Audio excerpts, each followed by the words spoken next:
Bienvenidos a Milenio Mercados en Perspectiva, aquí como todas las semanas, con el licenciado Jorge Gordillo, director de Estudios Económicos de Cibanco, y su servidor Manuel Somoza, para platicar de temas económico-financieros en México y en el mundo. Como siempre, empezamos platicando cómo estuvo la semana en relación a los mercados bursátiles. Les diría que fue una semana sin pena ni gloria.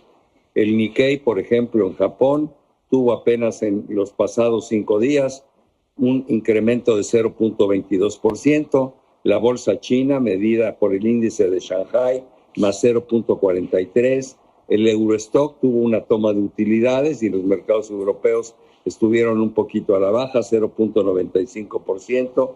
El Dow Jones estuvo tablas, prácticamente sin cambio en la semana. El Standard & Poor's perdió medio punto y el Nasdaq, que fue el gran perdedor, perdió 1.35, que no es gran cosa porque hay que decir que estos tres últimos índices están en máximos históricos. La Bolsa Mexicana de Valores subió 0.77%. El euro adelantó 0.64 con respecto al dólar y el peso estuvo igual durante toda la semana con un pequeño incrementito de 0.04, o sea, prácticamente nada. Vamos a tocar nuevamente el tema de la inflación en Estados Unidos. El martes salió la del mes de junio, 5.4%, se esperaba 4.9%, o sea, estuvo medio punto por encima de las estimaciones. Y hay gente que nos pregunta por qué le ponemos tanta atención a este tema. Y la verdad es que Estados Unidos es una caja de resonancia en el mundo, sobre todo en temas económico-financieros. Y especialmente en el tema de la inflación, es algo que de haber cambios importantes aquí, tendrían repercusiones globales. Déjenme explicar. Si la inflación no fuera como dice Jerome Powell, y luego nos va a explicar el licenciado Gordillo qué es lo que dice Jerome Powell, si no fuera lo que él dice y se le saliera de las manos la inflación a la Reserva Federal, bueno, pues lo único que tendría a su alcance o lo más próximo sería primero eliminar los estímulos monetarios, la inyección de dinero que viene haciendo desde marzo por 120,000 millones de euros mes a mes, ¿no? Primero terminaría con ese programa y en segundo lugar, una vez terminado el programa, empezaría a incrementar las tasas de interés.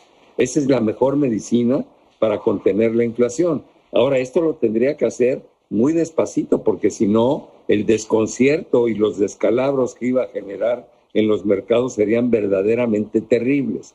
Por eso estamos estudiando tanto el tema de la inflación.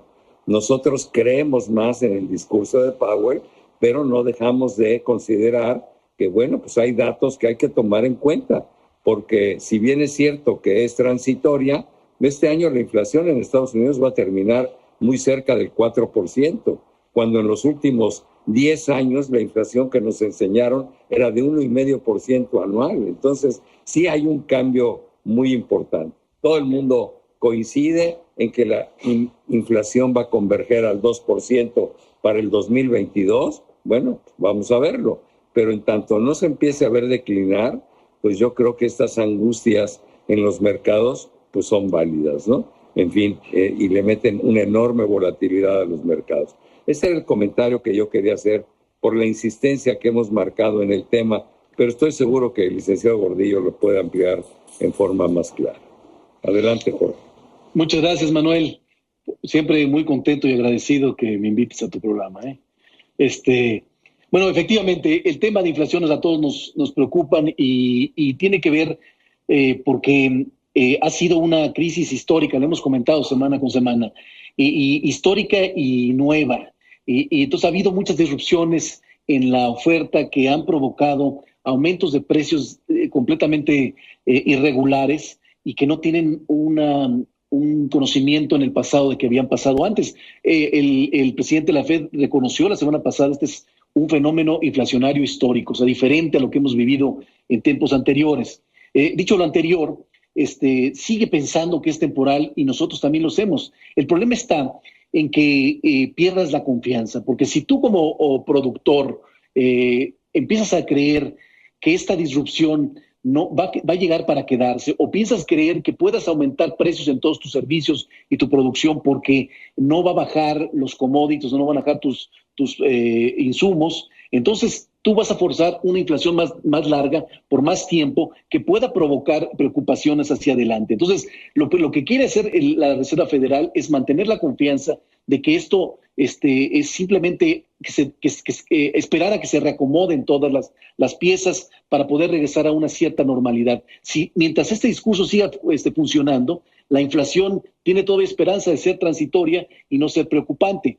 Hasta ahorita ese es el lado económico. El lado financiero también, mientras el discurso de la Fed mantenga siendo confiable, entonces el inversionista financiero sigue apostándole a mayores inversiones con riesgo, sigue apostándole al crecimiento y esto favorece a la recuperación. En el momento que empiece a desconfiar, va a retirar su dinero, va a generar volatilidad y entonces va a mermar un poco la confianza y mermar la recuperación económica, que todavía es incierta, todavía lo que sigue hacia adelante nos genera todavía mucha duda porque todavía el virus no se ha ido, todavía hay mucho contagio y todavía hay muchas cosas que ver antes de regresar a la normalidad.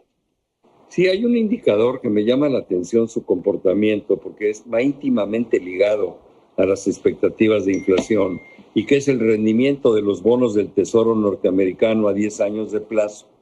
Este indicador, bueno, el rendimiento estaba antes del anuncio de la inflación en 1.33, 1.32. El día que se anuncia se sube un poquito, al día siguiente se sube hasta 1.40, pero vuelve a regresar al 1.30 desde el jueves y viernes.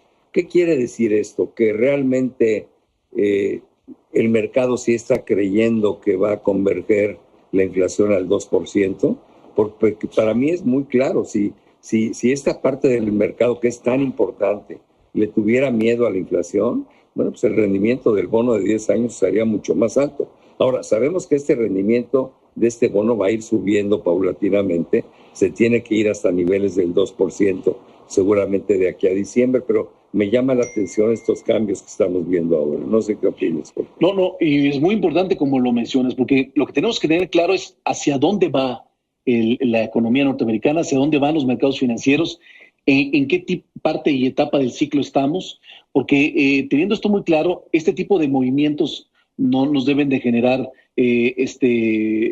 no nos deben de generar extrañez, nos deben de generar simplemente cautela, porque el hecho de que baje la tasa de interés cuando todos sabemos que ya está en un proceso de subida que debe irse caminándose al 2, un poquito más arriba del 2%. ¿Por qué? Porque la economía se va a recuperar, porque en algún momento los estímulos van a quedar sobrantes, tanto los estímulos monetarios como fiscales, y se van a revertir.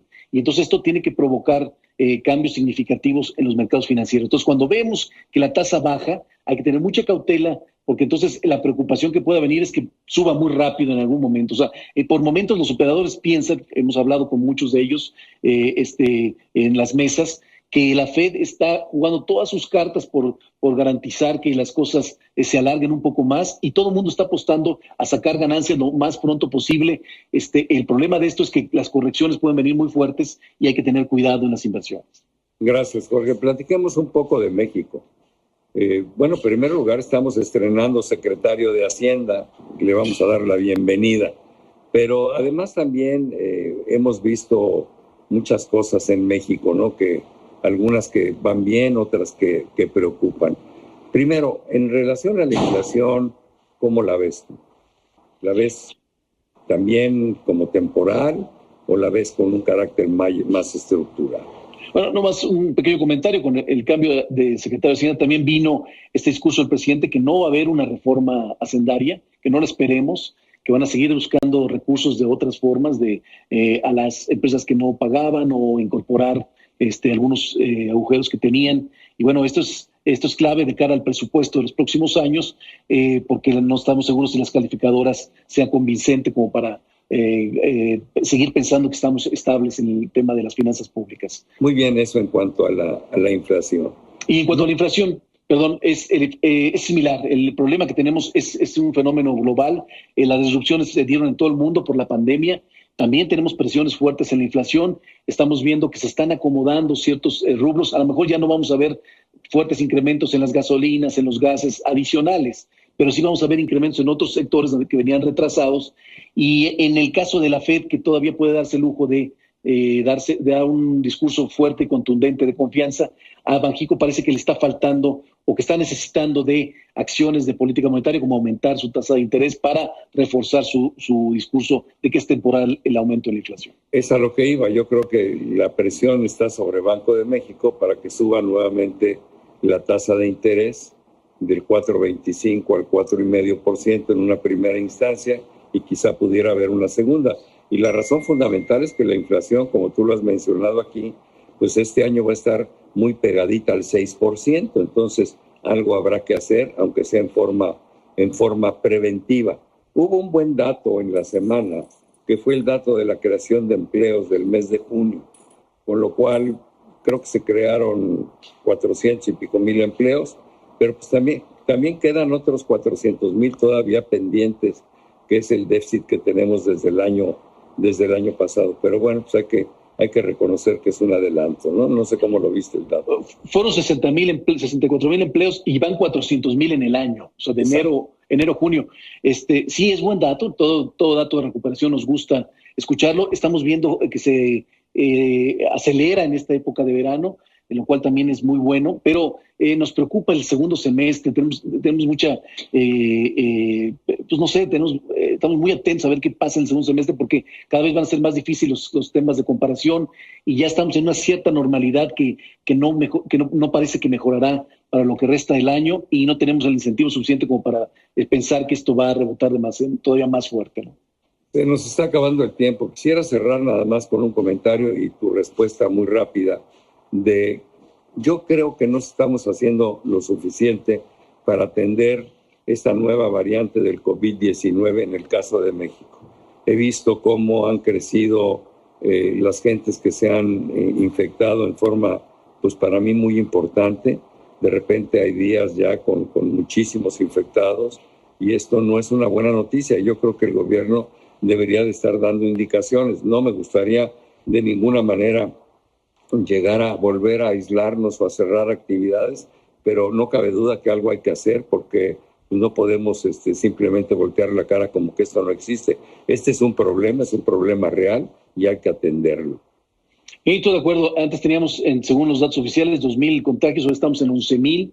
Esta variante es muy contagiosa, y bueno, parece que no va a haber cambios, o sea, no va a haber cierres en la economía. La economía no se da el lujo de eso. Y lo que sí tenemos que hacer es instrucciones. El gobierno lo que tiene que dar es instruir a la población: esto está pasando, cuídense, vamos a hacer todo el esfuerzo para acelerar la vacunación, tratar de convencer sobre todo a los jóvenes, que son los que les toca vacunarse, que es muy importante que lo hagan para no pasar los malos momentos que vivimos. Y hay que acelerar el proceso de vacunación. Bueno, pues se nos acabó el tiempo, Jorge, muchas gracias. Pero sobre todo, gracias a todos ustedes por estar con nosotros semana a semana aquí en Milenio Mercados en Perspectiva. Que estén muy bien. Hasta la semana que entra.